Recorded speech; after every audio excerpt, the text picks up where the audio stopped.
Peace and Black Power family. Harlem educator, author, and activist. Brother Ajay Taim. I'm filming live on location in Harlem, New York. But we have two locations where we're live. We're also coming straight from Atlanta, GA, Georgia.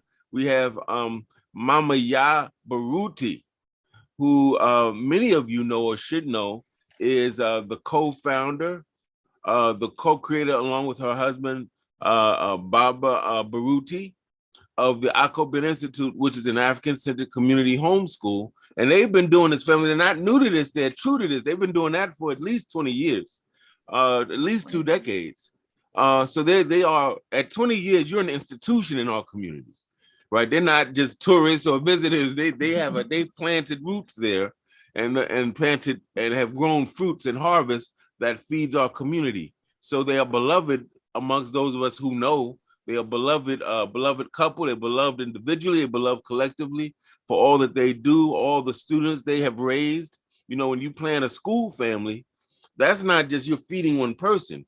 When you plan a school, you may have hundreds, thousands of people that come out of that institution, and those people to go wherever they go, they touch hundreds and thousands of people. So when you build a school, that is actually one of the most important nation building activities that you can do. You know, myself and 2 teachers, maybe 22 years ago, started a middle school in the Bronx. I no longer work there. The school is still there, and it's still graduating students. It's really one of the most important things we can do, family. So I want us to just understand it's more than the obvious things when we think of nation building. Everything a nation needs, we have to do. Now, we are so privileged to have Mama Yaa Baruti here with us. I think that we're going to get into a few good things. We're changing our format. We're going to do roughly 15 minutes of interview, direct interview. I'll ask questions and she'll answer questions. And we're changing it up, family, because she's a presenter and I'm a presenter. Presenters don't like to be spending a whole hour answering questions. They want to flow. They want to get into their presentation. So after that 15 minutes, Mama Yaa is going to present without any interruption from me or any sort of interview questions. And then we'll have about half an hour and then a 15-minute question and answer period. We want to make sure everybody that comes in, make sure that your mics are muted. Very important that you mute yourself. And we are live, so we're going to begin. Hold on one second. Mama Yaa, how are you doing today? I am doing well, Baba. I give thanks. Okay, hold on one second. All right. I had a little feedback from the YouTube channel. Let us get right into it, Mama Yaa, because I'm like one of the people in the audience. I want to hear what you have to say as well. All right. One of the things we want to know, I ask everybody, is how did they get on the road to Black liberation? How did they get introduced to this idea of us being African people, wanting self-determination and fighting for our liberation? Who or what introduced you to that? Well, Baba, I would definitely have to take it back to my mother, my aunts, uncles, grandparents, so family. So even though it wasn't in the language of you are African, but they had a clarity that we as Black people were different from Europeans and that these people hated us and were the enemies. So that basic knowledge I went into adulthood with. And then thankfully met Brother Baruti in grad school. He also had that general clarity. And we say, we were pro-Black. But fast forward, when we get married, we have a daughter, we have to figure out an educational program for her. And we had not heard of African-centered education. So we really have to credit her first African-centered school was New Concept Development Center in Chicago. So we learned about African-centered education and even that notion, because we saw ourselves as Black versus African. So that was the root. We moved to Atlanta in '91 to teach at Morehouse. And we met this wonderful group of Africans, a number of them who had been trained under the Okotos, DC Nation House, Sankofa movement. And, it just went from there. So give thanks. Yeah. Definitely, we were exposed and we were open to it. And yes, we were on board. Oh, that's so you were touched by the great I.J. Akoto. Oh, He wrote absolutely. Nation Building. His that book he wrote on Nation Building is phenomenal, foundational information about African centered education.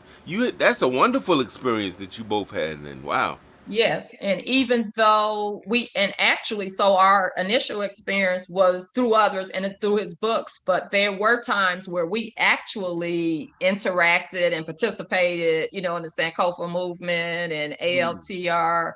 So we definitely give thanks. All right, Mama, I'm getting feedback. Hold on 1 second. Mama, I'm noticing a lot of. Can you hear me first of all? Absolutely. Great.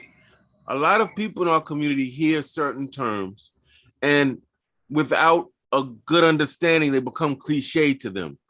I want to make sure that someone like yourself, who would be considered one of our community resources in this area, could help people understand what do we mean by an African-centered education, and why is it so important that our people have it?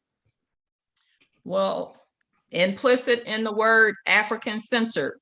So unlike the traditional curriculums in this society that are Euro-centered, we look to Africa as the source of information. That's the foundation. We teach our story and our culture. So even, knowing what it means to be African, we have to know our story and culture, and everything in our curriculum is based on that. So even though we're going to teach all the same academic subjects, but everything from an African perspective. Mm-hmm. So of course it's going to be the academics, but the culture, language, all aspects of it. Okay, now, so what do you say to the people who insist that as long as they go to school and get a good education, that's enough? Why does it have to be African-centered? Because some of our people really don't know. They don't really understand that. And even Bible, and we also have some of our people who see it as important in the early years. So for some, they want in the youngest grades, they're concerned about it, but they're eager to switch them over to traditional schools. But I will give you a perfect example as to why it's important. When we taught at Morehouse recruits some of the best students academically, Black students in the country. So you have all these students who were valedictorian, salutatorian of their classes, but many of them, because they had never learned anything of substance about us as a people, they had no interest. So it's not, what they say is one thing not to know, it's worse to not want to know. So they were happy and very content in their ignorance. And in fact, Baruti and I had students say, oh, that's too Black. Oh, why are we doing this? Complaining when we're putting Africanizing the curriculum. So you have young people, they're 18 and older. So at that age, we were clear, if we don't get this foundationally, they have no concern for it. And in fact, I had a student, I showed the class Sankofa, and I was discussing the movie afterwards, and I said, they stole our culture. I'm saying this, and what culture? This little 18-year-old who happened to be a Christian minister. So I get he probably was much more knowledgeable about the Bible because that's what he had been taught. But he had the nerve to say to an African woman on a Black campus, what African culture? Now, of course, after the fact, he got scared and realized what he had said, but it was just a reflex response. He comes to my office apologizing, scared, I'm going to fail him, but which I wasn't going to do. But, to have academic knowledge and have no sense of self, it's scary. For sure. I'm not lying. And of course, we see that's going to continue into adulthood. So if you train a child in the way that he or she should go, so if you're trained in European culture, even when you attend a Black college, like Bob and I graduated from Black schools, you still have European curriculum. You may have Black faces, and what makes a college Black is the majority of the students are Black, the majority of faculty administrators are Black, but the curriculum is generally white. And you may have some Black classes, and even when you have those, if they're taught by people who don't know that they're African, it's a difference just between Black culture and African culture, because Black culture can be accepted. In fact, a lot of the madness in Black culture is promoted, to us because it's detrimental to us. True indeed. And it kind of segues to a question about, obviously we're colonized people, so our currency is their currency, and our produce comes largely from them, and a lot of our curriculum, a lot of things come from the colonial masters, so to speak. So to some degree, many of us are struggling to use the tools at our disposal as we fight to create our own tools, But this begs the question, is I know you and Yaa Baruti are very, very keen on this. And that is that it's not enough to reform this system or just see ourselves as, I'm African American, I'm Black. And we are for sovereignty and self-determination and nationhood. Could you maybe quickly help people understand or frame that for people, the difference between looking at yourself as sovereign and self-determined versus I'm just an African American or a Black person? Okay, well, even if you look at what it is to even that term American, for a Black person to embrace that, America is built upon the death, domination, and destruction of first the indigenous groups that were on this land, and then the kidnapping of millions of us from the motherland. So to in any way, words are powerful. The African concept of nomo, the power of the spoken word, we have to be very mindful of what we speak. So to call yourself an American, you are expressing an allegiance to a country that not only in the past, but to this day is continuing to enslave your people.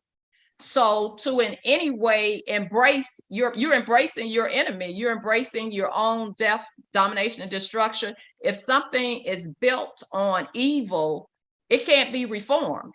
You can put icing on a cake that's made with poop. It's still, poop. You can't get around that.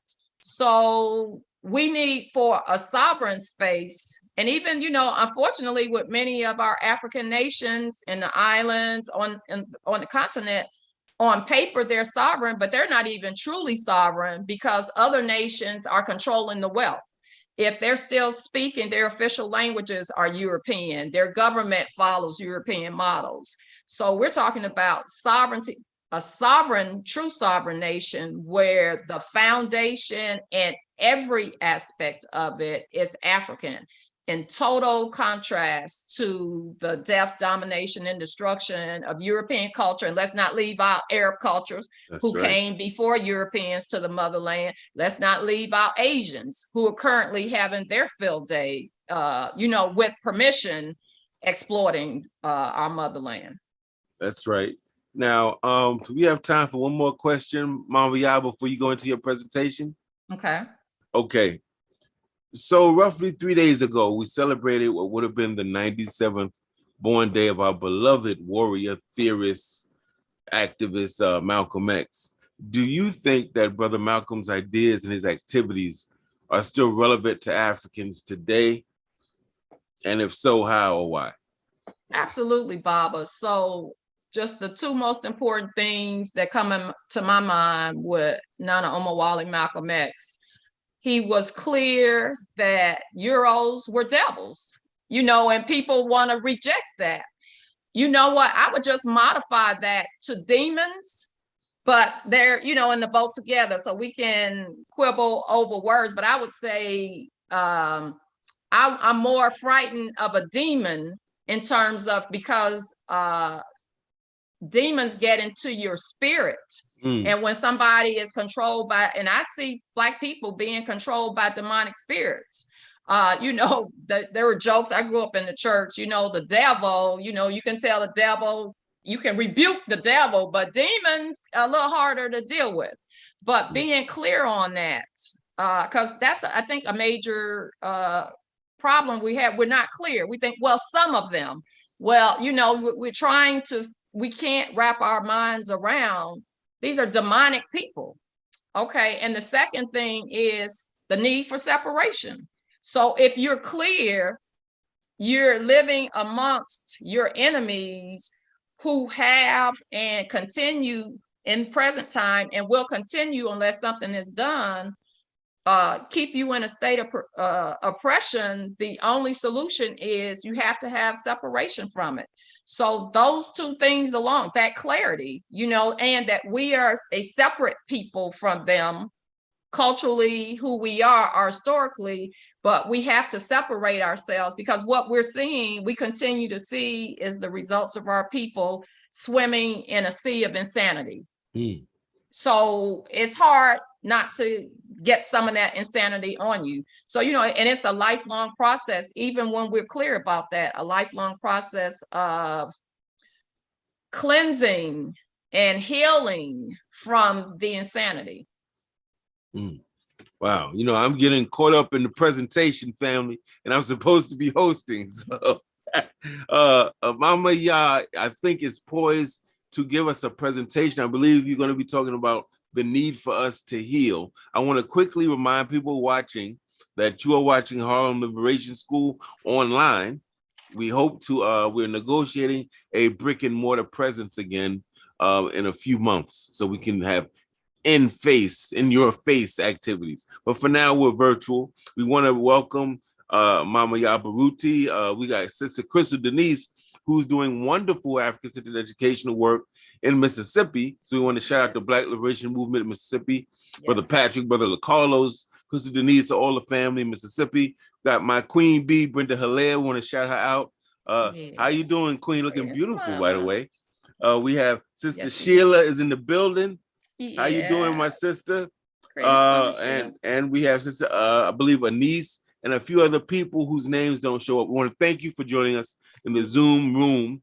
Absolutely. Everyone on YouTube, on the Harlem Liberation School YouTube channel, thank you. Now we're going to give our sister at least 30 minutes. She's going to give a presentation uninterrupted, family. Please mute your mics and please take whatever notes you got to take, because when she's done, we're going to have about a 15-minute Q&A session. All right. And with that, I will yield the floor to Mama Yaa Baruti. Give thanks, Bob. I have been talking about healing. Definitely every quarterly sister circle we had last year, that was the topic. I started doing one, and it was supposed to be generally each session there's a different topic. And I realized I can't talk about healing in one session. So we did the whole year. And then even this year, our last sister circle topic was mental health. The need for healing is so clear. And without our healing of mind, body, and soul, nothing else matters. If we're not healthy enough to build a nation, it means nothing. If that's physically healthy, mentally healthy, and spiritually healthy. And let me just start by saying, you can't separate the three. You know, African people, we're a holistic people, and our traditional healers know what physical symptom you may have is also suggestive something else is going on. For example, if you're having heart issues, your physical heart is alerting you to something. There's a spiritual component to that. You know, people who have literally had heart attack, well, they had all the symptoms of a heart attack. Say when some tragedy happened, they lost a loved one, and it was only a machine that in the hospital to indicate this is not a true heart attack. But you know, if you're having issues with a woman, breast or reproductive issues, that's dealing with your children, your mom. So all parts of us are interconnected, and we can't separate it. So I did make a list of some things that I did separate, but they're all interrelated. So you'll hear me repeat the same thing. So I start with healing of our mind. We know we have a big issue of menticide. We know the suffix side is the killing of. And from being kidnapped, colonized, enslaved, all of this, surprise, surprise, our African minds have been killed. Nana Bobby E. Wright talked about the mental side, and that's ongoing. So we have a need to heal that. And I think this just goes back to what we've already been talking about, Bob, the clarity.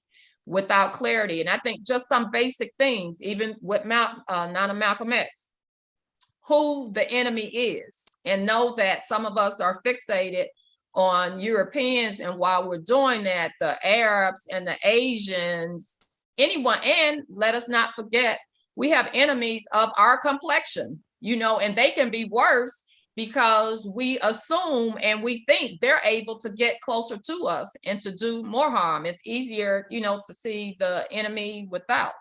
But being clear, because without that clarity, our people are clearly leading us, those who have been infected, and they work for, whether they consciously or unconsciously do, for the destruction of our people. So we need to know that. And of course, the solution, so it's going to be a lot of repetition of what I have to say, re-Africanization. So we have to study our traditional culture. We need to know our story. And let me just say, we do not need to know every detail. So, because you would spend your whole life and you would not learn every detail of our story, every aspect of our culture. You just need a general umbrella view of who we are, and to work toward that. But part of that is going to be, we're in contrast to European culture, which is about death, domination, destruction, materialism, sexual perversion,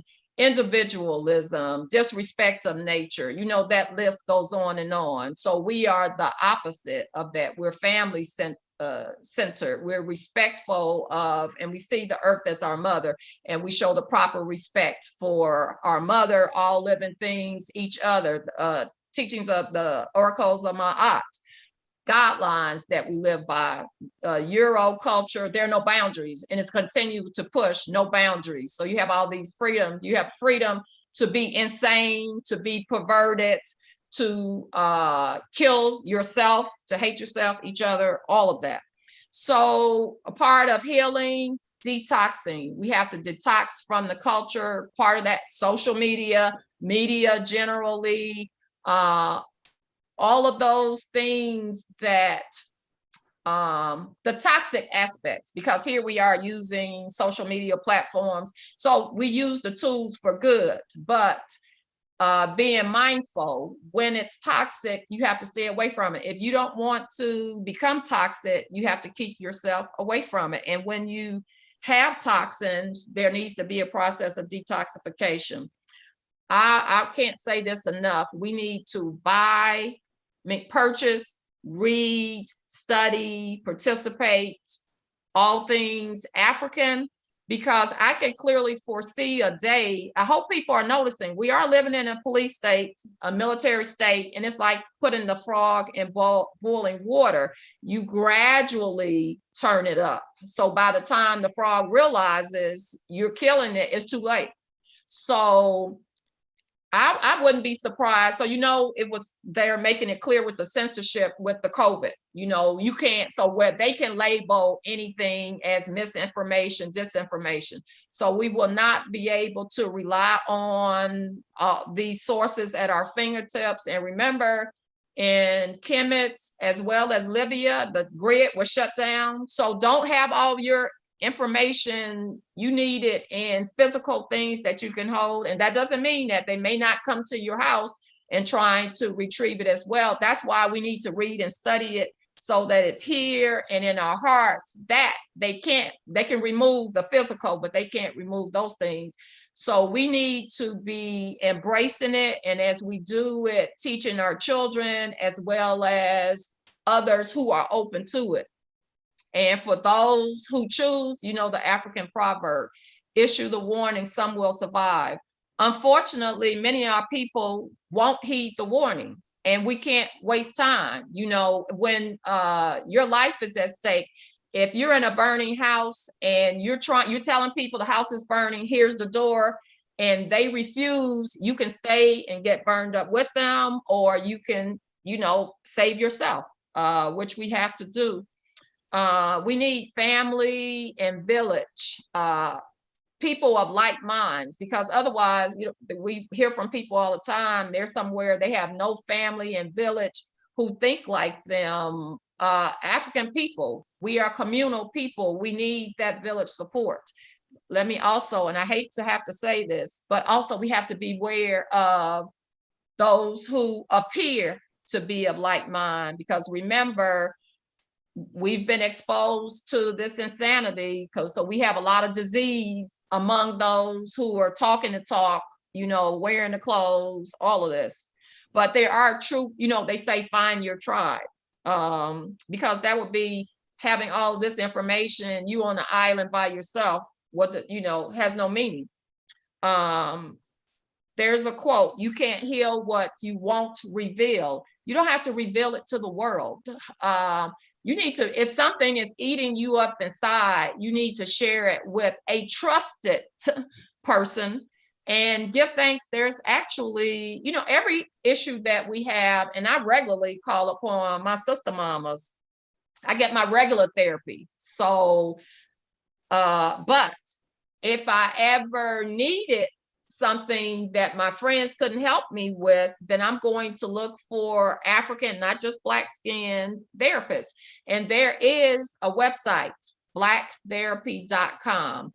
If you need therapy, and sometimes people know it and you may not know it. If someone who loves you is saying this to you, perhaps you need to check it out. But we have to find ways to heal our mind.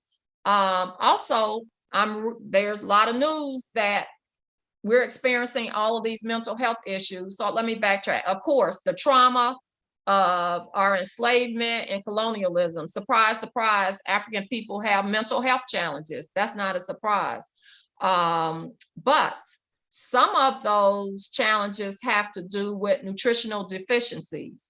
They're even saying, like with Alzheimer's, it can be a factor is vitamin D deficiency. And as African people, we definitely need our vitamin D from the sun. And that's going to be related to what we eat, but keep that in mind as well. So while we have access to Google and YouTube, please take advantage of it to find as much information as you can. Do know in terms of healing of our mind, this need for intergenerational healing. So they have even come to physically see it in the genes, how trauma is being passed down. But surprise, surprise. So we say in my family, people worry, my birth family, worry excessively. That comes from someplace.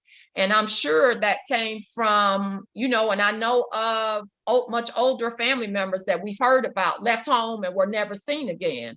My grandfather was born in the late 1800s, so in Mississippi, so you can only imagine. And they did not speak of, they did not talk about the past. So that trauma has been passed down, where you have people who live with anxiety, not to mention more recent, the trauma that they've experienced. Unfortunately, many times at the hands of a Black person, unfortunately, many times at the hands of their own family members who are sick. The saying is, hurt people hurt people. So somebody has to be the one in the family to say, it starts with me. And there's this beautiful quote I've seen, a meme, or when a woman heals, she heals her sister. I think the one I saw was she heals her sister, her daughter, her mother, and I'm like, and her friends and her husband and and that's the same thing when a man heals. He helps to heal his son and his father. So it has that cumulative effect. Everyone, when you heal, you help with the healing of our nation. But it has to start with families. Okay, so I'm going to move on, and you will hear me repeat things because all of this is interconnected. Trying to make sure I didn't leave anything. Healing of our bodies. I think that's the part of ourselves that we're most aware of that's in need of healing. There's this excellent book by a doctor, and I forgot to look up her name. And she's a European, by the way. However, good information. Hey, it's a tool for our liberation. Go for it. It's called Detoxify or Die. Her first name is Sherry, Dr. Sherry somebody. But this book talks about the two major causes of illness in this country are two causes: toxification and nutritional deficiencies. So we have to identify the toxins and detoxify them. And we have to identify our nutritional deficiencies and, fill those deficiencies. Now, I've been blessed. We were blessed to have a holistic doctor. Fortunately for him, but unfortunately for us, he repatriated to the motherland several years ago. But nonetheless, the doctors who was an MD, but he was also studying all, chiropractic and traditional Chinese, all of the different modalities. Because the healing it's a holistic approach. You can Google them now. They're also referred to as integrative. And what I'm recently seeing is functional medicine doctors. But I've been intrigued. If I had the money right now, I would be seeing a functional medicine doctor, the ones who, because they're immediately looking for your toxins. They're measuring you for metal and anybody with amalgams. And unfortunately, I have them. They they have mercury. And this is the country that we live in. They knowingly, how would you put mercury poisons in people's bodies and say they're acceptable levels? But of course, they leach into your body over time, so which can put your health, totally out of balance. But measuring those levels of toxins, and of course, all the chemical explosions inside buildings, outside, the water, air. So we're full of toxins. And her argument is, which makes sense to me, it's not that you turn a certain age and it's expected you're going to have health issues. What happens is, then if you're 60, for example, like me, that's 6 decades of toxification. And, your body has a tilting point. And so that's why, on a daily basis, we need to be detoxifying. And on a daily basis, we need to be getting the nutritional things that we need. Of course, we know we have healers of renown in our community, Queen Afua. Hopefully you have her books, but, get that information, Dr. Laila Africa, Dr. Sabi. And the wonderful thing is, in the world of YouTube, we have a lot, even if you don't have the books, everything is at your fingertips. But again, you need to get it now, because all of that in the future, near future, will be labeled misinformation, disinformation, and it will be pulled. If you have any access to the internet, which again, they can shut the grid down. So things we're taking for granted, we shouldn't. Fasting. I know from personal experience with my holistic doctor who encourages fasting. I did a 30-day fast. I had 5 cysts in one of my breasts. In less than 2 weeks doing this juice fast, and it's not you drinking concentrated juice, I was juicing, and give thanks for compliments. Yaa Baruti went on this fast with me. It was making him sick. It was healing me. So I was doing fine. He went 19 days. I insisted. He had no choice. But anyway, the healing effects of fasting. And I'm told that's what animals do when they get sick. They fast. Digesting food is major work for the body. But so that means for 30 days, I had no harmful foods. I was doing organic fruits and vegetables, and they were diluted. It was a supervised fast. But because I was dealing with the pain and I could feel them literally, with less than 2 weeks of a juice fast, it was healed. And I have heard of people healing themselves of cancer, whatever, through fasting, also changing the diet. My doctor is a proponent. There are a lot of people proponent of vegan diets, live foods, but I also want to say live meat. Some people say raw, which can have a negative, what it means. So that would imply it has to be cooked. But I will caution people, you have to find what works for your individual body. One of my neighbors tried to become a vegetarian and she was too weak. Her body could not. So you can't just read something and try to force your body to it. But that's another thing. We're not in tune with our bodies, and something I learned from our doctor friend. And let me say his name, because do Google him. Nana Kwaku Opare, Kwaku Opare, Opare. So even though he's in the motherland, he can be contacted. Oh, lost my train. Oh, he's a proponent of live foods and vegan foods. He thinks, and that's for everybody. But I see people have to, he started me on keeping a food journal. So when you start having issues, if you know exactly what you ate, what you did differently, and it's easier because we're so busy to be able to trace what your body doesn't like. There are healthy foods, strawberries, for example, nuts have, lots of nutritional value. But if you have an allergy to it, or your body doesn't like it, really our body tells us a lot of things that say dairy. When those people who are lactose intolerant, which I learned years ago, but Europeans give you something to get around what your body, you take, lactate. So instead of your body doesn't like it, it doesn't need it for survival, then you shouldn't eat it or drink it. But, listening and being in tune with our bodies, but even without being live food, raw food only, we do need it. Everything we eat should not be cooked. And so you get more of the enzymes eating fresh fruits and vegetables. Stay away from the junk. I mean, obvious, but I tell you, a lot of things we need to be reminded of, and we need to do a lot of simple things. White sugar is more addictive than crack cocaine.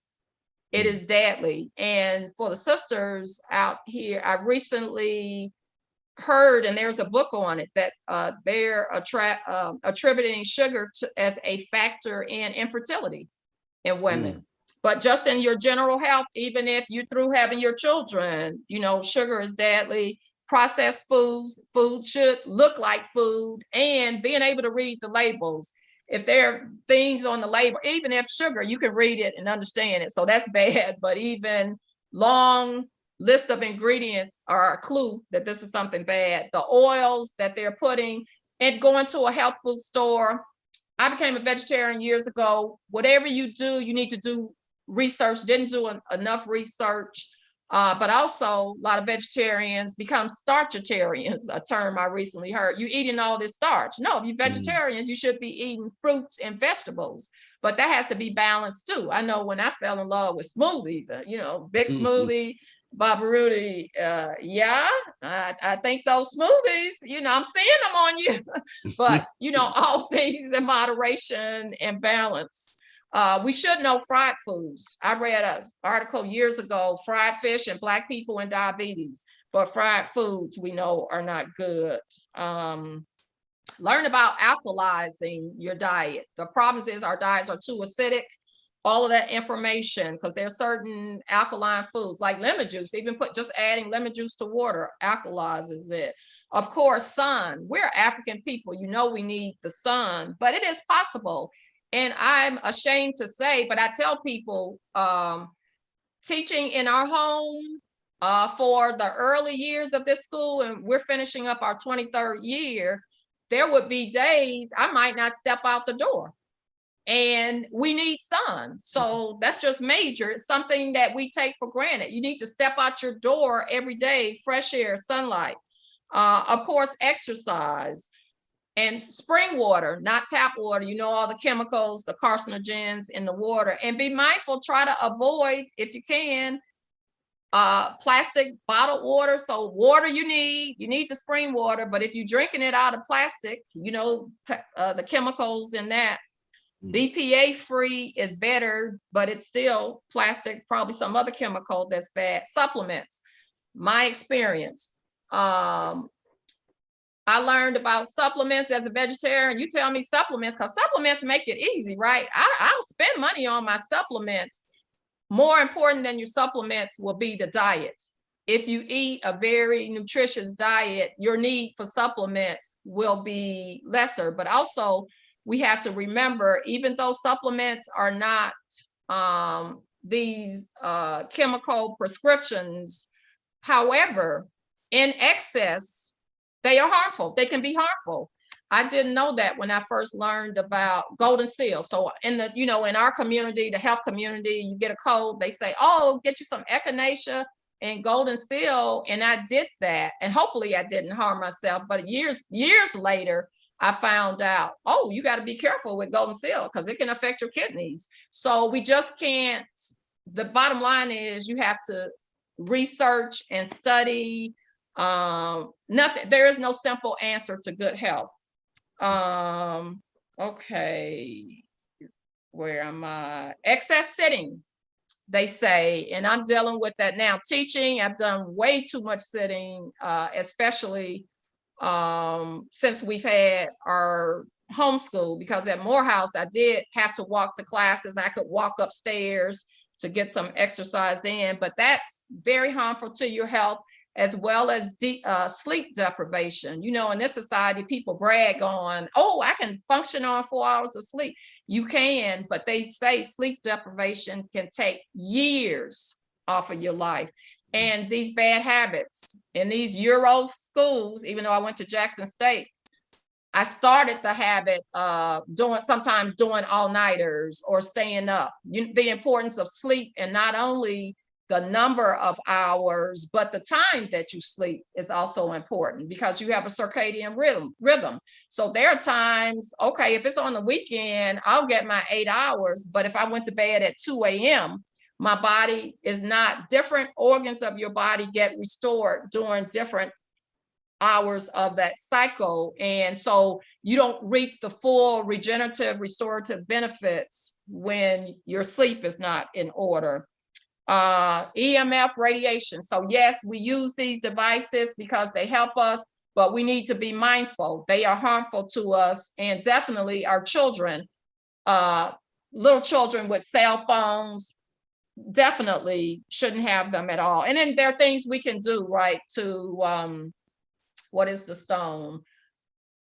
Tourmaline, that black stone helps to, but do your research.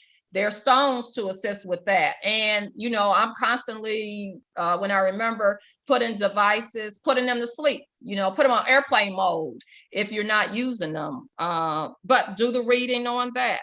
Fluoride in the water. That's another major chemical that's harmful to us. Okay. And I'm going to zoom. So those are some of my, I came up with a short list. Healing our souls. I feel people need, and it's only going to work when you choose what works for your spirit, and people can't dictate that for you. I know there are those of us in the community who frown upon Christians. There are Christians, well, and of course, that's my background, my family, even though, you know, I'm in trouble with the family because I'm not up in the church. However, right. I have no disrespect. Now, I do know, and I agree with Nana Clark, your God should look like you, and your God should not prohibit you from defending yourself and fighting for your freedom. But other than that, you know, people need, you need a spiritual grounding and something. I think you would literally go insane without some spiritual foundation. And I used to be judgmental, you know, Black people doing the Buddhists, and I'm at the point, if you're doing nation building work, That's If right. that helps you survive, you know, it's not treason, you know, against, you're not killing, you're not actively harming our people, but you need something. And what a problem that occurred, many of our people in anger at religions, and they had righteous anger toward the religions, but they didn't recognize. So no, you don't need a religion. Religion is man-made, but you do need spirituality and how you figure that out. Now, I'm happy that on the African path, I have found and I embrace African spirituality. So prayers and libations and calling upon the ancestors and spiritual entities for assistance. Hey, I needed the assistance as a Christian. My need for spiritual assistance did not disappear because I have, you know, I know that I'm African. So find something that helps you. Oh, okay. One of my favorite African proverbs: happiness is having something to do, for me, nation building work, something to love, for me, African people, something to hope for, African sovereignty. And that, you know, Euros, you want to be happy. That's simple. Yeah, I think I agree with that proverb. Those three things: something to do, something to love, something to hope for, gives you a sense of foundation.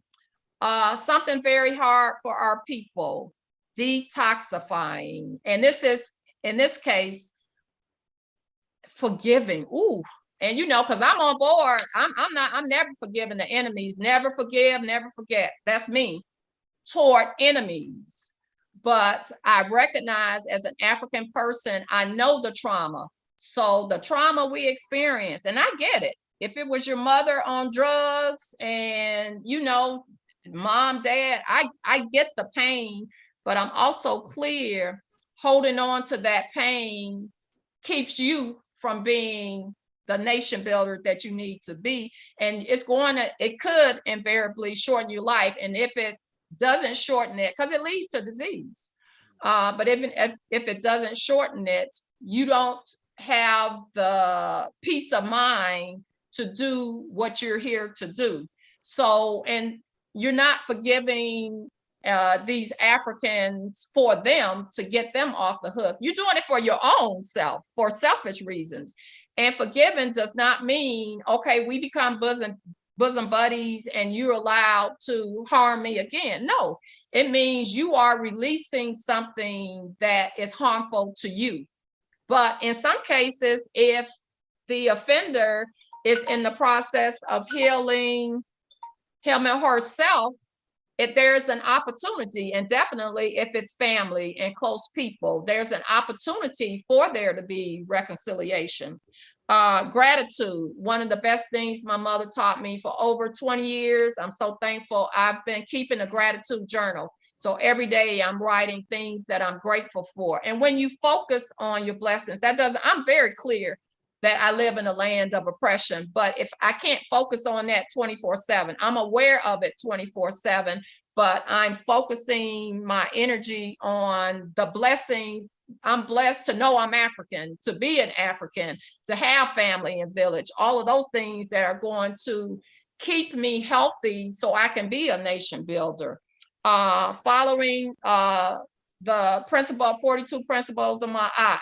That's your list. You know, we could just live with that. If we do that, we'd be good. If we could just follow those principles, breathing, meditation, yoga, Tai Chi, whatever that helps your energy to flow, that allows you, and correct breathing. You know, we generally do shallow breathing.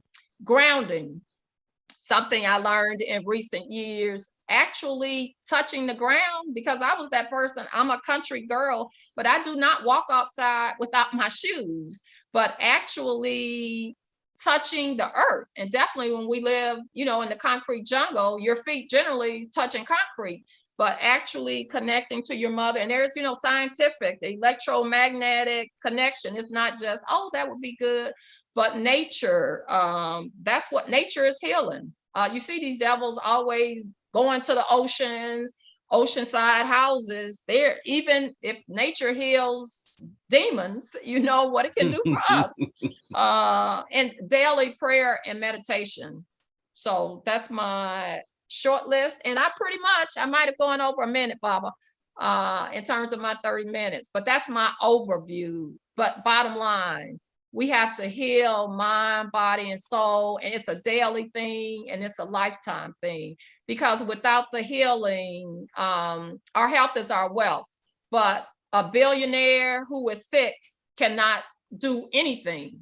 You know, we've seen Steve Jobs, not that I was concerned about his health, but a billionaire, the money cannot heal. In many cases, money can help you, but it is not a given that it will give you health, and or continue, which without health, we die. So we have to heal. Wow. Well, let me tell you this, Mama Yaa, in terms of the time, you could have kept going, my sister. I don't think anybody here would have been upset with that, but we do appreciate you being responsible for time, because one of the things that's important to me when teaching, especially younger people, you want to be empowered, you want to be impactful, you better master your time. Because if you don't master time, you can forget anything of worth. So I do appreciate you being responsible, but you could have gone on and on. However, we do want to open up the floor to the family watching. I see some people on Facebook because I shared the link. We have a few people on YouTube watching live, and of course, we have our beautiful Africans here live with us in the Zoom studio. There are a number of points that Mama Yaa hit on, family. So we are not going to be here with no empty time while cricket waiting for your questions. I am presuming that everybody here has at least one question, and I will begin, Mama Yaa. You said something that I think about all the time. I remember reading as a young history buff about how these Europeans would intermarry and marry their cousins and sisters, and the teachers would say they wanted to keep their bloodline pure. Now, I certainly don't agree with that. I think that's perverted for obvious reasons, but there is something about our bloodline. There's power in the bloodline. So when you say, and I think you said that intergenerational trauma isn't just something that is kind of cultural, that it actually can seep into your DNA. Did you say something to your gene? They're finding it. Yes, they're seeing it. And, you know, I can't detail the science, but I've read the articles where they can see markers that there's physical evidence that they're seeing it genetically. Wow. See, and that's important. And I'm going to yield the floor to those of you who have your questions. That's important, family watching, because what that means is that our failure to combat, to confront, and to conquer our demons or issues doesn't just pollute ourselves. It means that it pollutes the bloodline, family. Yes. It means that your grand and your great-grands and your great-great-grands are going to be dealing with, as the Bible says, the sins of the father visit on the son. Yes. Kind of sort of thing. So that really hit me when you said that. That's really powerful. And it gives us a lot to think about. Family questions. Now, I do want to say, I see Brother Siraj is in the building. Brother Siraj does wonderful work. I think, as you know, Mama Yaa, in UK, specifically around this issue of trauma and healing. Good to see you, Brother Siraj. Glad you made it. Anyone else? Anybody? Any questions? Or we have one of our, okay, very good. We got the Queen Bee. She says, Mama Yaa, how do you balance it all? All of these things you help him run a school. You also a wife to a brother who's very prolific himself, very busy himself. You're a mother. You're I'm sure you're kind of a jegna to younger brothers and sisters that look to you for leadership and wisdom. How do you balance all that? That's a good question, Queen Bee. It is, Mama Brenda. And I will tell you, I am learning. I'm in the process. And if you experience, our bodies will give us signals that we're out of balance. And if you ignore those signals, you get symptoms. So at the age, and I experienced this at 50. So, and that's when I ended up doing that 30-day fast. It was wonderful. I'm all on point. And then you fall back. But I am learning to better balance it Mama Brenda. And part of that is I have to prioritize my health. So on Sunday, this past Sunday, we had Abakasim Sum Sum, which is Mama Marimba's annual event honoring our warrior ancestors. It was including driving time here and there. It was a 6-hour event. And that would be a total of 7 hours of sitting and standing. And at this moment in me balancing my life, that was not ideal. So the younger me would have been, but this is the event. We haven't been in 2 years. I got to go. So, but I prioritized my health over. So, Mama Brenda, what I'm doing to balance it, I'm doing the things that have to be done, and even those with the health as the priority, because I do value my health, my life, and it is my desire to be around. We have 6 grandchildren, young grandchildren. I want to be around to see them grow up. I want to be like my mom and my grandparents. When they transitioned, they had great grands, but I want to continue. I love the nation building work and I want to do it. I'm at a place in my life I recognize I have to prioritize my health. So of course, I have to teach class. Even with that, went to the dentist. Normally, I would have been in class in pain.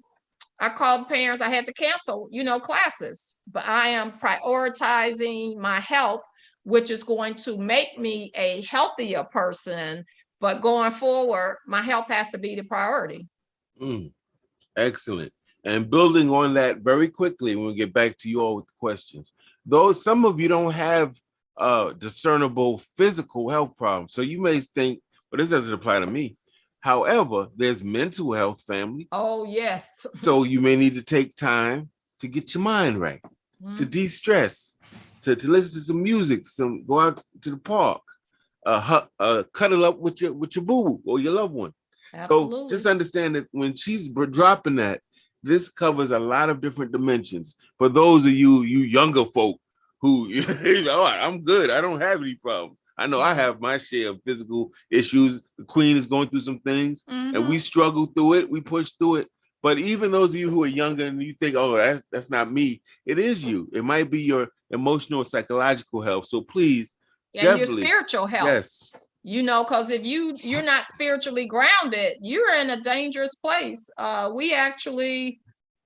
So I was in the 90s because we were at Morehouse at this time. One of our community sons, who was a student at Morehouse, he talked about his spirit left his body, not in a positive way. You're meditating. No, we had to get his parents in town and, the elders and the healers.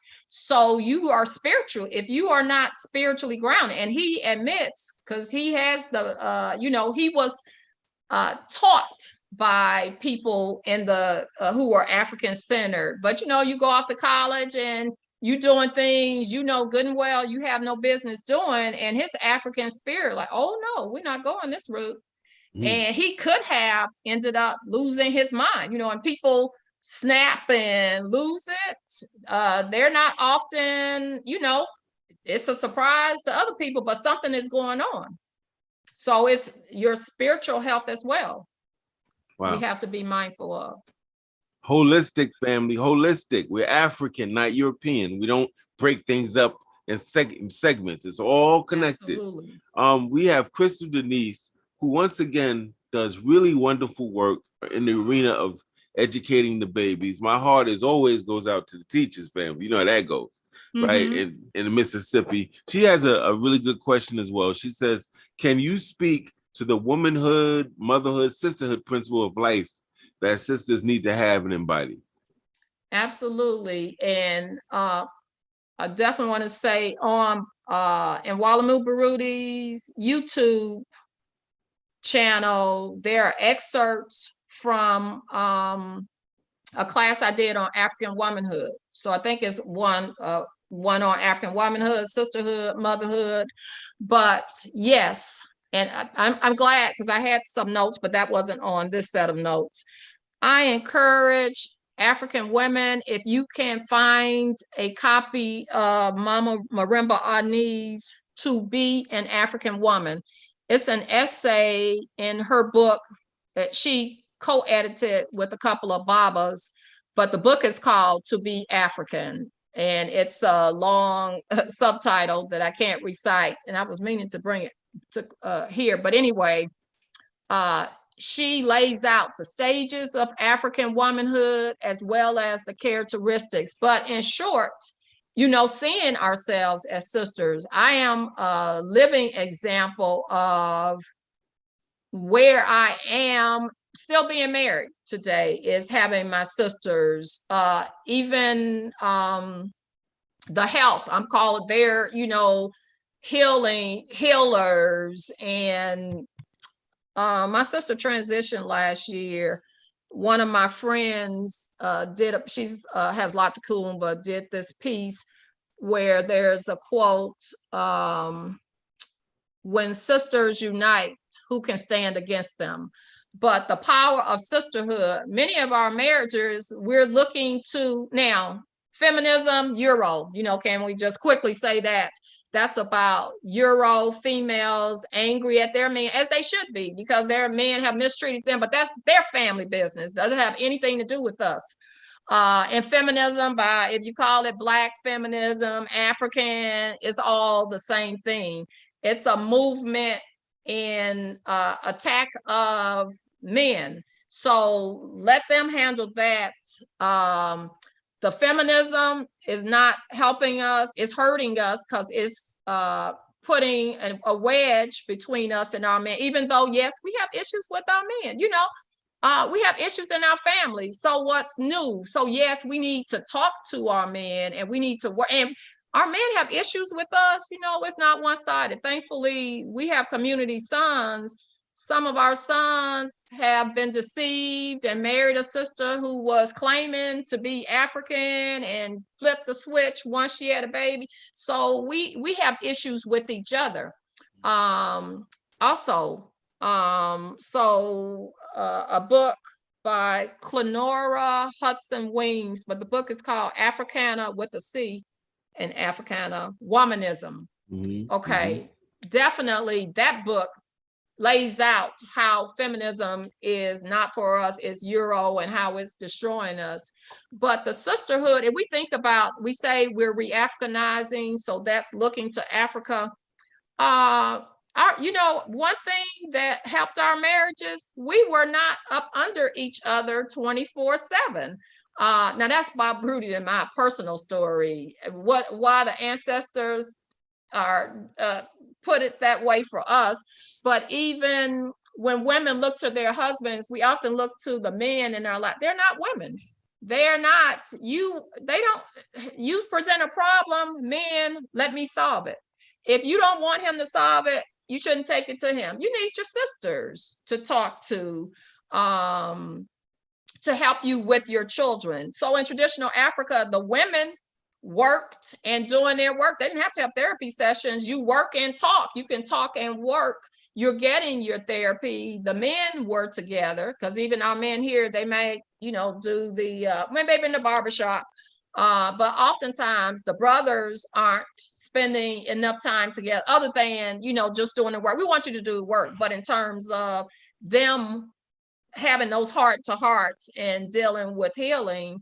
But we need to, traditional Africa, it's the women are the mothers, we're the first teachers, but we have to be clear, we are in balance with our African men, which Mama Marimba lays out on the list. We are life affirming.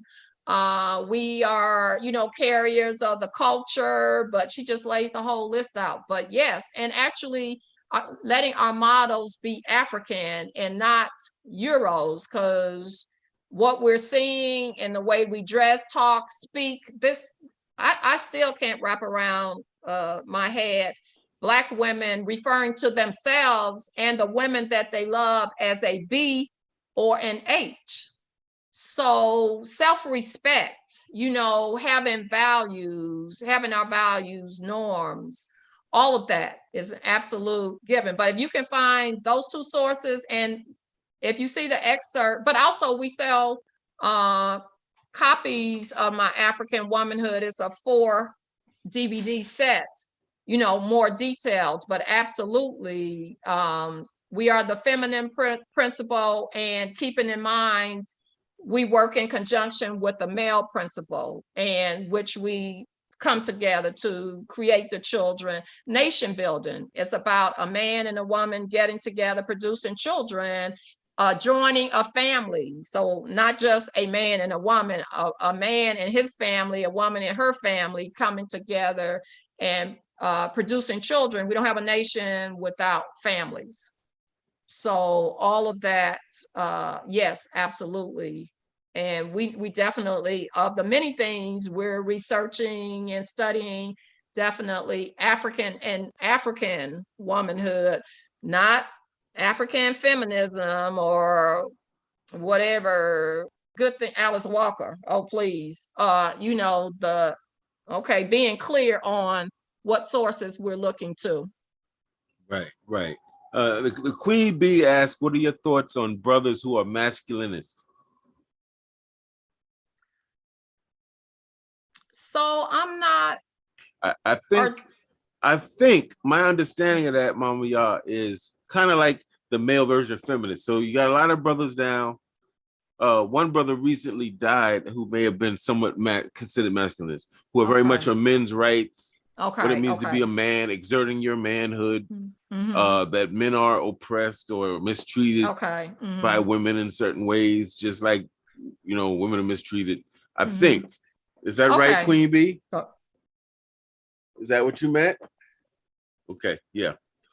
So I think it's the other side of the coin of feminist then. And that's so Euro, you know, the extreme. African people are about balance, harmony. So either extreme works against our nation. We can't have strong, loving, nation building families when we're at odds at each other. And, you know, basically we're being puppets of the Europeans. The 80s in literature, Black women were promoted. Not that Black women don't write well and shouldn't have a voice, but they were being promoted to the exclusion of Black men. Black men getting angry at Black women. You know, it goes back further. The strong Black woman stereotype, all of that, matriarch, anything. They're constantly working to keep us apart because they know together the power of a Black man and woman united in nation building. So yes, definitely, it's just as harmful to us as the feminists. We have to have, so balance. That's the African thing. One of the, what is my truth, justice, order, balance, harmony, righteousness, reciprocity. Did I leave one? But our general 7, well, that's the order, but truth, justice, order, balance, harmony, truth, justice, order, balance, harmony, righteousness, and reciprocity. So if it's out of alignment with those things, you know, and that's basically, we could really describe what's wrong with African people. We're out of balance. Spiritually, mentally, physically.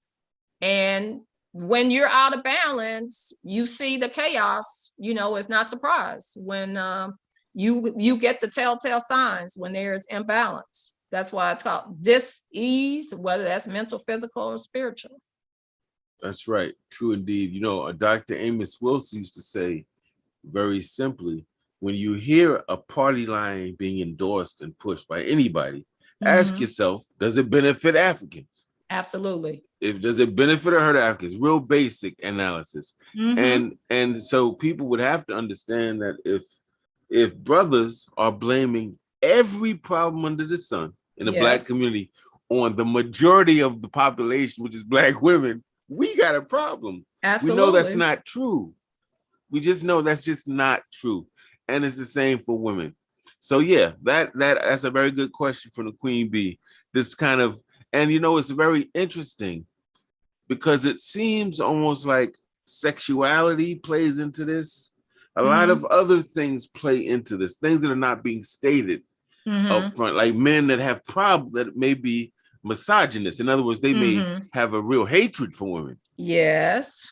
And that's played out in these politics under the auspices of I'm for the people and what I'm saying is right and exact when it's not, but it's really a kind of a hatred for the sisters.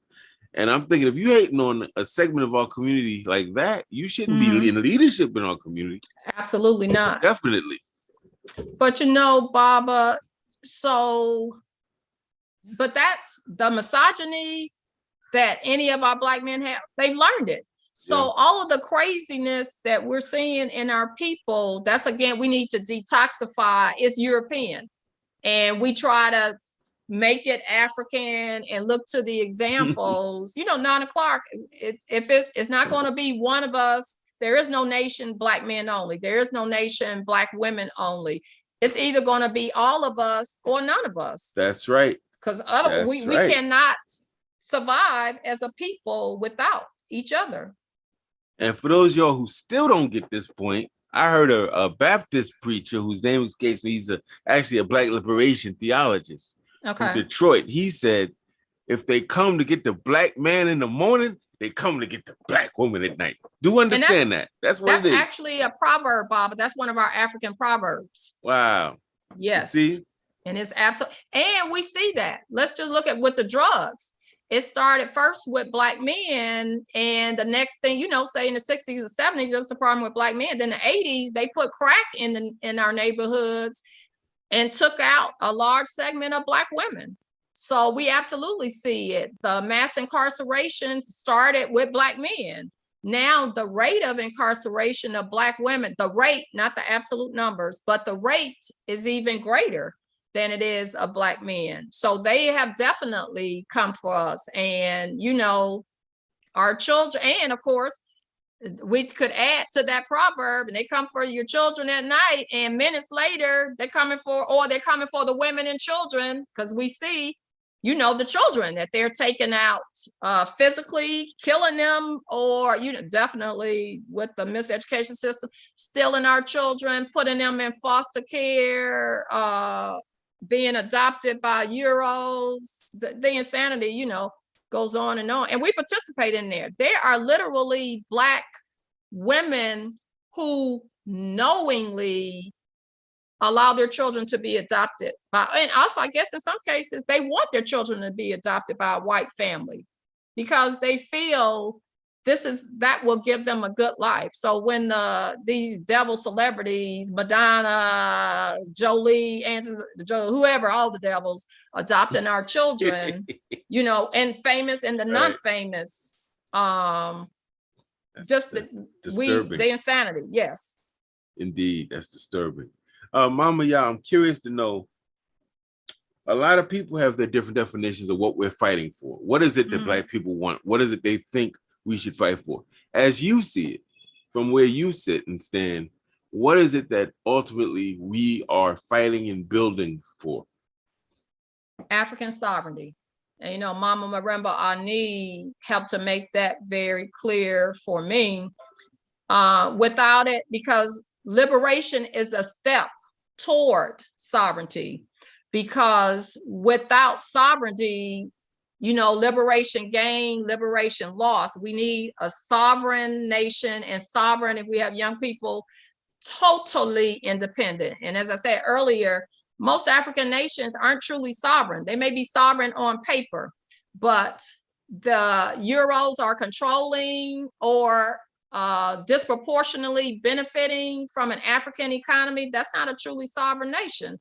If your official language is a European language, if your government is modern after Europeans, that's not true. So if your families look like European families, all of those institutions, if we're modeled after Europeans, we're not truly sovereign. We need, and of course, sovereignty means there needs to be land.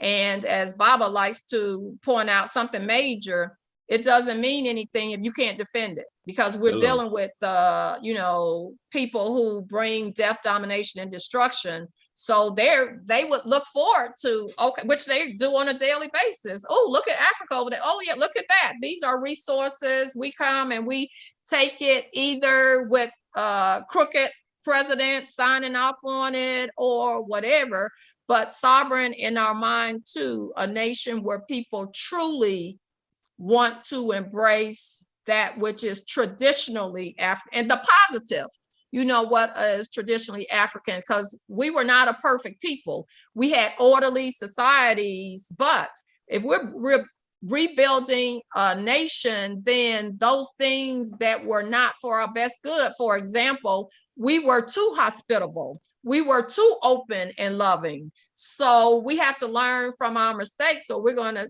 repeat them. So a sovereign nation based upon the clarity of centuries of seeing what Arabs, Europeans, and Asians have done to us, a sovereign nation that protects us.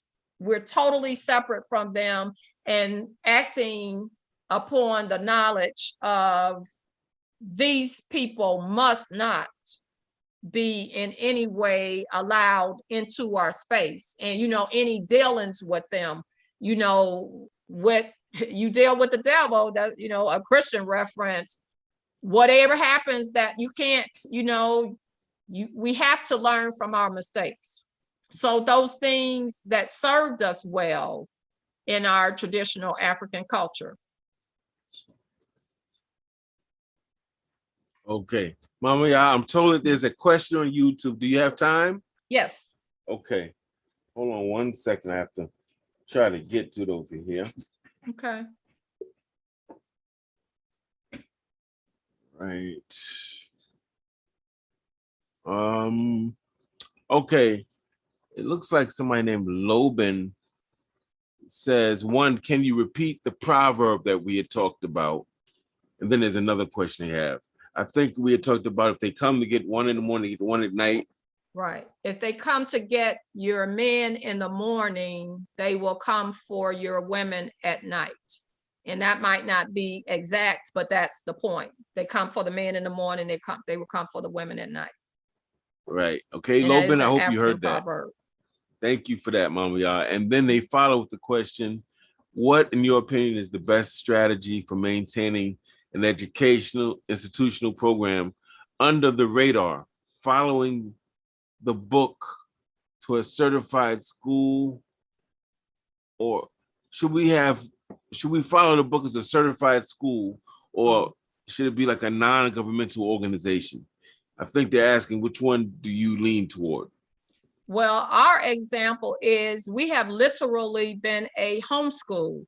And now some of the African independent schools in Atlanta are actually nonprofits. And that's great for them so that they are able to get grants.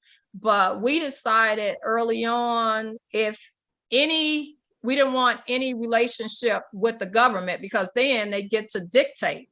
And part of the thing, even with becoming a nonprofit, when you do that, you have to agree to not discriminate against anyone. And we discriminate. This is for right. African children only, and not just any African. We initially, okay, these are our children. We were letting children in. Their parents weren't looking for an African school. They're just trying to save them from public school, which would have been fine, but you coming in here bringing chaos. So, we're going to discriminate. We learned, you know, early on, okay, well, we can't teach those who want to learn when we have people who don't. We'll give you an opportunity, but the school is not, the majority won't suffer because of a Euro. If you know you have your Euro disease, your mental side, but you can't bring it in here, you know. So we're not going to have gender confused children in here being exposing our other children to that. So we have to be in a position we don't want, and in our home, so we don't have separate bathrooms for girls and, you know, whatever, from those more technical to people controlling your curriculum. So I would say the more you can stay under the radar, you're doing things independent. And in fact, our program is technically a tutorial program. So we do what schools do. We teach the children, we teach all the subjects, but we're careful to avoid putting ourselves where someone else has some say about what we teach our children. And I would advise that, and especially as the police state, the military state becomes clearer every day, the more you can keep yourselves and the children outside of that. And that means, if hopefully, can you be self-employed? Can you afford 1 acre or whatever the minimum acreage is to put a house on? We need to be, as much as possible, off the grid, to be really clear. Those of us in the city, unfortunately, you get an opportunity, try your best to get out of the city, but you need, because even I'm blessed to be in a family where there's family property in Mississippi. If need be, Baba and I could get a tent if that's what we needed to do temporarily, and, be somewhere to live. And you on a piece of land, because they won't let you live in the park or, in a wooded area. That's the evil. They won't provide housing and won't allow you to to be able to use nature. But if you can build put a structure on 1 acre, in Mississippi is now 2 acres, but the minimum number to be able to have a space to live where you can grow food, plant trees, whatever, to just being able to eat, need some water, because we really need, that's where we had it too as well. These devils this is not over what they're pushing for. So we're still not sovereign, but that may be generations, and probably will be, to come. In the meantime, we need a place to live and survive. And our grandparents survived the Great Depression. I know my grandparents, because they were on a piece of land. So there were fruit trees, gardens, you can eat. You need, we have some very basic needs. Whatever clothes we have, we can wear them until they're rags, but we need food, water, and shelter. And shelter can be very basic. In South Azania, aka South Africa, people live in shanties. In this country, people are living in vehicles and tents, but you need a place to even have a tent, or your vehicle that you can live in, but also be able to meet your basic needs. So I'm gonna say, but definitely back to the original question, as much off the radar as possible. And I wanted to just build quickly on something you said, Mama. I want to tease out something you said. You didn't say this directly, but indirectly, you were talking about the need to have boundaries, the need to set healthy, intelligent boundaries. Our people have to get past this idea, like, I have to embrace everybody because that's the humanistic, I want to be nice with it. No. And sometimes I say thank you to the creator that we have an immune system that is not like Black people. Because if we had an immune system like some of us, we'd be sick every day. Absolutely. Somebody has to, as Brother Khalid Muhammad used to say, hold the line. Somebody has to say, no, you're not coming over here with that. Now with our people, we can take the approach, we're going to try to educate them. Yes. That's what Mama Yaa and I and people doing it. We're going to educate you first. But if that don't work, we may have to exile you. Issue the warning. Some will survive. Yeah. And even the Bible says, if your right eye offendeth thee, it's better you plug out your right eye than condemn the whole body to hell. So I like that she's helping us, and I'm saying a healthy boundary. I'm not saying that you're no women, no, not like that. But Bob, it's only in the West where boundaries are seen as something evil. They want all these freedoms. So they want our children. They're giving our children all these freedoms so they can be free. It's only a matter of time where the age of consent, because they've already done it in European nations where they keep lowering the age of consent, because basically the goal is your child, from a Euro perspective, your child should have the right to have sex with whatever pervert or them, in which, you know, they are pushing. And with the porn being readily available, so many of our children are becoming addicted to porn because, and that, I'm sure that was part of the planning of the internet. And for parents who are not supervising your child, any device, you know, a click away from porn. Absolutely. But there are no boundaries. And it's interesting, right? A country that is oppressing you, but in the 60s, the sexual revolution, and Black people all up in it, because that means, oh, you're free to be a freak with whatever European you want. Right. So you have the freedom to be perverted, but you don't have the freedom to have your human needs or even your basic needs being met. But now you have all the freedom in the world to be perverted, profane, you know, the whatever, but not to be African. Then it's a problem. That's right. You know, I was in a meeting with a number of educators and community organizers yesterday around the country. They're trying to promote a respect yourself movement for young people. And they're trying to really define, what do we mean by respect yourself? What does that look like?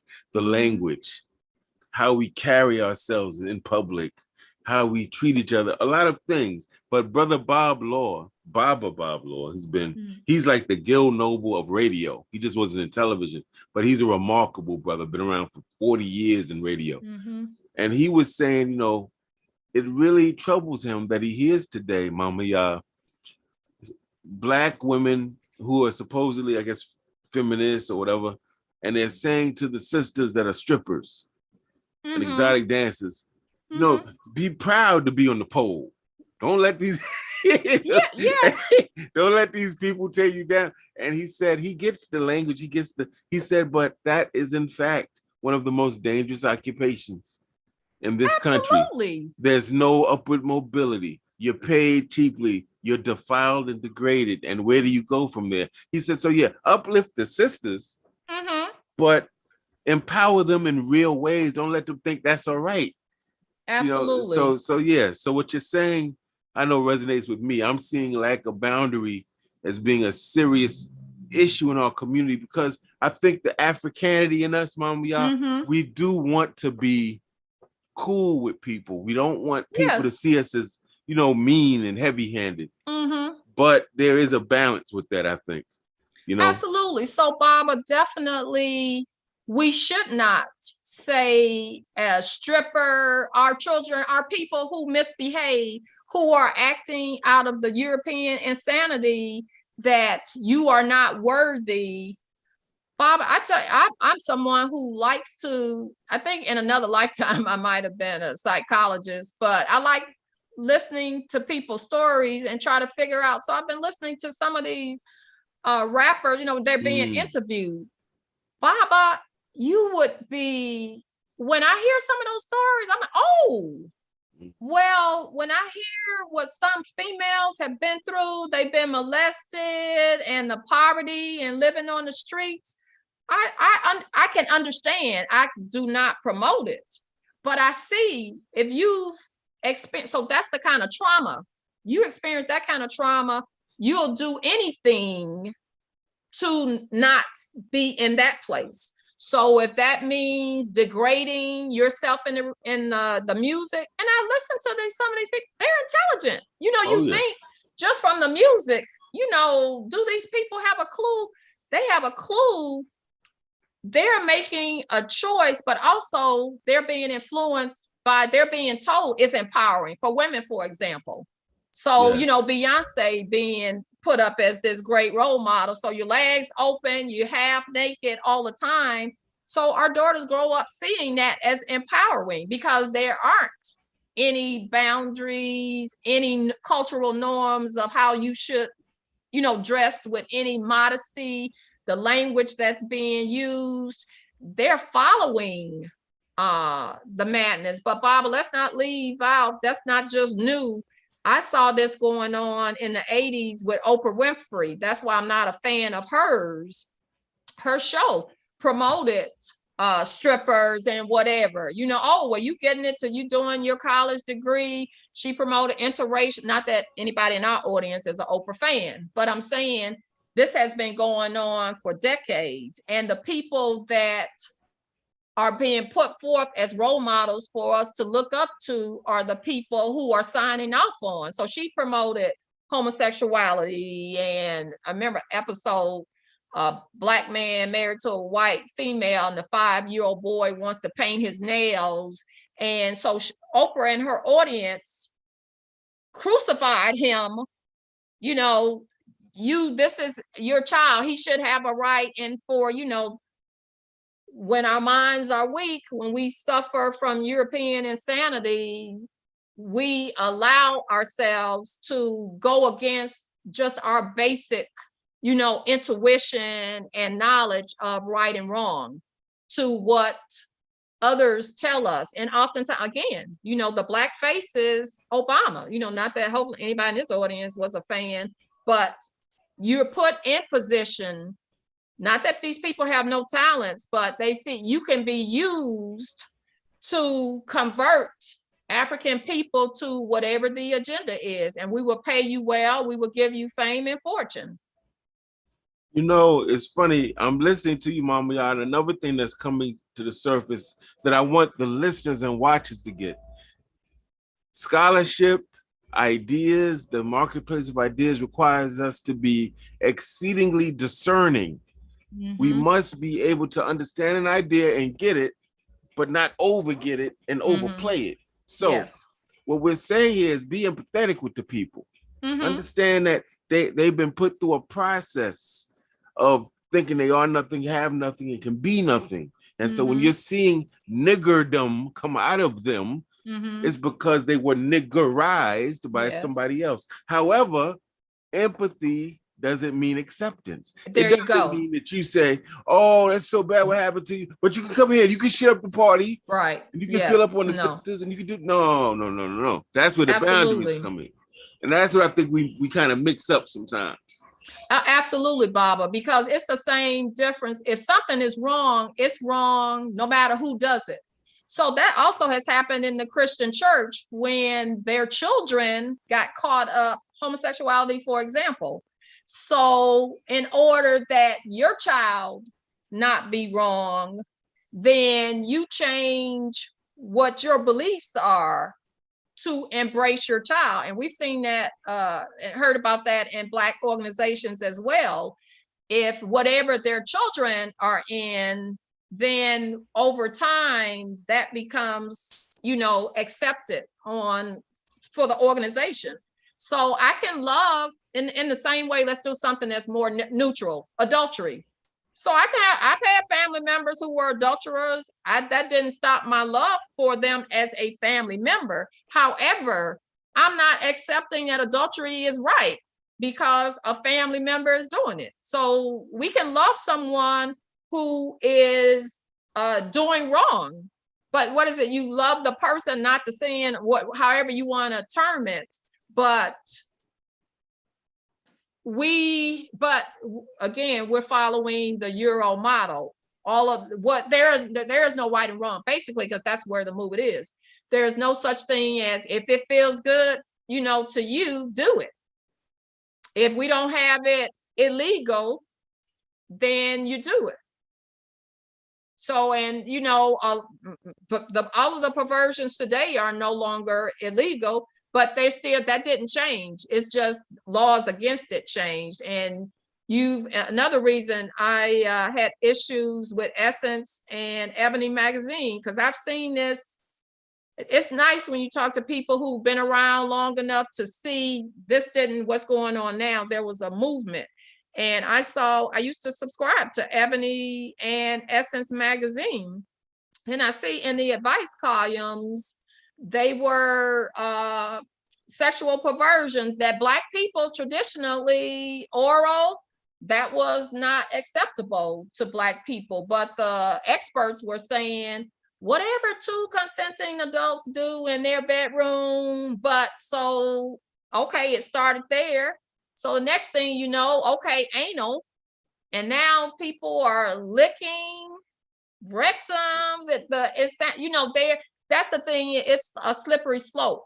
So you just need the door open to one perversion, then this person practicing this perversion can't be against another perversion. They're all perversion, but it's a gradual process of just completely turning African people out, where anything anything you might see in a porno movie, you jumping on board.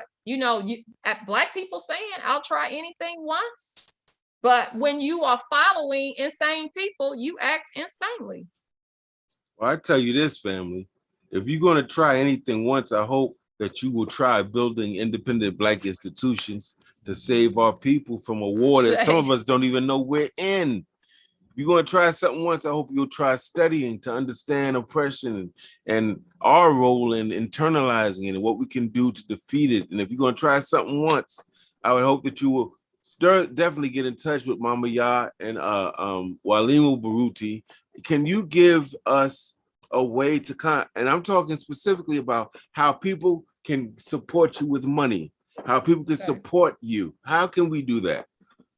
Okay, so Baba, Brother Baruti has written 28 books, and we have a number of lecture DVDs for sale, and they are available on our website, can somebody put that up? Ankoben House, and that's AKOB as in Black, EN, the word house, ankobenhouse.com. So you can find books, and we do sell a few books by other authors as well, but books and DVDs available.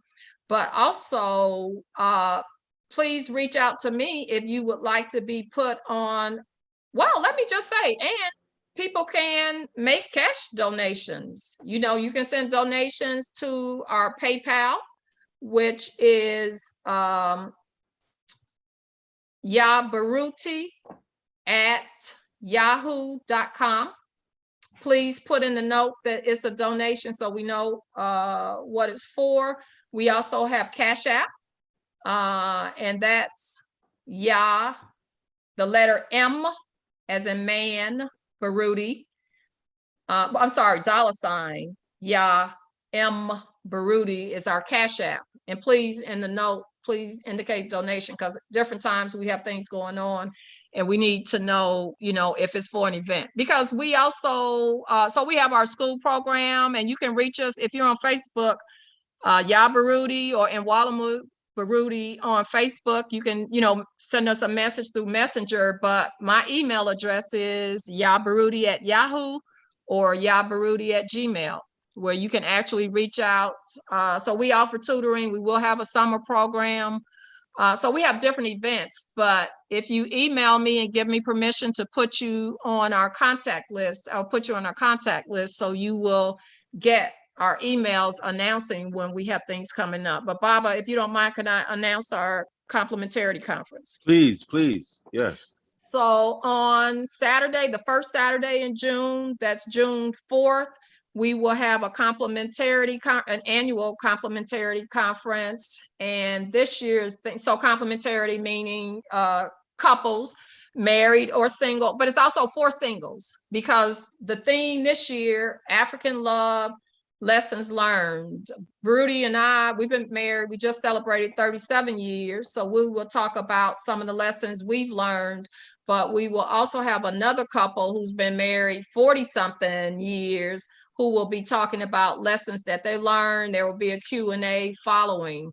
But, the way that we study finances, art, whatever we're interested in, if our relationships are important, we need to participate in those things that give us knowledge and wisdom to assist us in our relationships.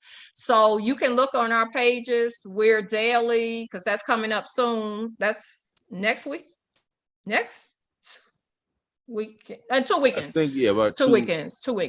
Mm-hmm. But we have it posted, the flyers on our page, but also, with the email or messenger, you can ask for the flyer on the complementarity conference. Okay. Now, what I've done, Mama Y'all, while you were talking, I posted all that information on YouTube. Give thanks, Baba. And I believe that the Queen Bee posted some of the information here in Zoom, and we'll post it on Facebook. We'll have a follow-up. I'll do a whole post, and we'll make sure that people have all information, okay? We appreciate that, Baba. Give thanks. Definitely, definitely. Now, out of respect for your time, I know that Walimu Baruti gonna get mad at me. He gonna be like, Brother IJ, you have my queen all day on that daggone virtual. You better let her go. Because I don't want Baba Baruti to be hunting me down through the streets of Harlem. Where's this white bearded, bald-headed brother at? So, out of respect for our sister's time, we want to ask, is there any last question?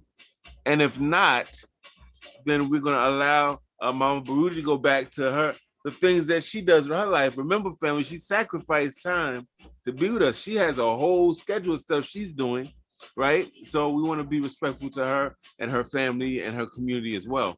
So there's no more questions, and I'm going to pause a little bit. There are no more questions that I can see. I don't see any questions. Queen Bee, thank you so much for posting information here in Zoom. Yes, give thanks, Mama Brenda. Thank you for that. And Baba, I want to thank you as well for the invite. I am so honored to be on your program, and I want to thank everybody for, coming today. So I give thanks, every opportunity for nation building work, we give thanks. That's right. That is right. And family, the white man got it wrong. The law, I'm studying spiritual really strong. The law of attraction, they got it mixed up. It's not just what you wish for and pray for. It's what you are. You get what you are. Mm-hmm. That means you got to do work on self. I say. Right? Absolutely. And so if we do that, family, there is nothing we can't do. Right? And Mama Yaa bears witness to that through her lived experience and struggle, putting an institution in our community that's over 20 years old. You don't just come out the womb knowing how to do that. She had to go through things, and Baba Baruti had to go through stuff and learn and grow so we can do just as they're doing. So the honor is all ours, Mama Yaa, and we thank you for your time and your energy and your wisdom. Family, we thank you for coming out. Baba, yes. Can I please make a correction? Yes. Mama Brenda, with the Cash App, it's my middle initial, and it's a lowercase y for Cash App. So it's Yaa, the letter M. Okay. Yaa M Baruti, and it's all lowercase. Okay. So that would be Yaa M Baruti. All right, it's $ first. $. All lowercase. But also, Baba, in terms of the donations, it doesn't say PayPal. It says my email address, but that's PayPal. Okay, I got you. Yeah, I'm gonna have to do what I want to do. I'm gonna have to do a separate. Okay, Baba. Give thanks. A whole graphic. That happened to catch my eye. Okay, so we got Cash App. But I definitely appreciate you, Mama Brenda. Yes. Cash App, I think that's right. And the other. Thanks, Mama. And the donation. It's PayPal. The Yaa Baruti at Yahoo. That's a PayPal account. PayPal. It just doesn't say the word PayPal. It says donations, and it has my email address. It doesn't say PayPal. Okay, let's see if I can. Okay, I see it. And that's Yaa Baruti at yahoo.com, right? Yes. Okay, gonna make sure we get that real quick. And actually, one of the A's is missing in there. But I understand Mama was trying to type fast to get it in there because I was rolling it off.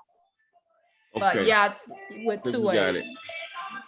PayPal, give thanks. Now, family, do due diligence. I'm gonna make a graphic. So come back through Facebook and check out. I'm gonna have a post that has everything laid out. Okay? Because we're doing a lot of this stuff on the fly. So be patient with me and the Queen. We're trying to type it real quick, but we're gonna take our time and do a graphic to put everything there, okay? All Okay, right. thanks, Baba. Love you too, Mama Brenda. And I definitely appreciate everyone came out. Oh, we have an international audience, Mama Sheila. You know, I always am happy to see you. Yes, indeed. Sister Sheila has been showing up. Give She's been at all the thanks. events. Yes, yes, Give yes. thanks. And you know, Mama Yaa, my oldest, my firstborn is over in Tanzania right now. I saw that post. I I was saw Proud so Papa. happy. Yeah, and We I'm give praying thanks. for that, Yes. everything's safe and Yes, stuff. we affirm safe Yes, travels. yes, yes. Yes. So, but all right, Mama Yaa, thank you so much. Asante Sana. Asante Sana, Baba, to you. Thank you everybody for joining us, because without y'all, there's no us. And family, Ashe. have a blessed weekend. Love on your people and organize and work against your enemies. Peace and Black Power. Thank you, Mama Yaa. Peace and Black Power. Yes. Mama Brenda. Now you're gonna show that pretty face at the end of the broadcast. Come on, Queen B. I want to see that. I want to see that pretty face throughout the whole show. All right, let me stop flirting in public. All right. Yes, but that's great that you still flirt. Yes, indeed. Peace, family. Peace, family.